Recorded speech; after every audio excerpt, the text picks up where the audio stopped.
Okay, so our first video for this week is going to be super short and simple.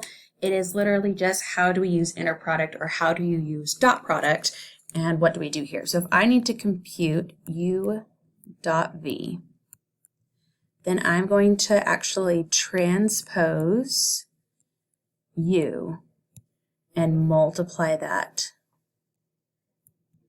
by v. Okay, so that ends up giving me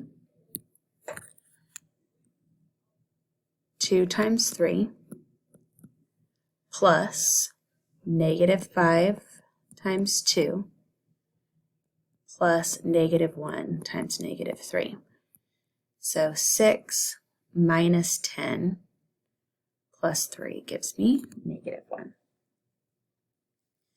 If I need to find v dot u, then I transpose my v and multiply it by u.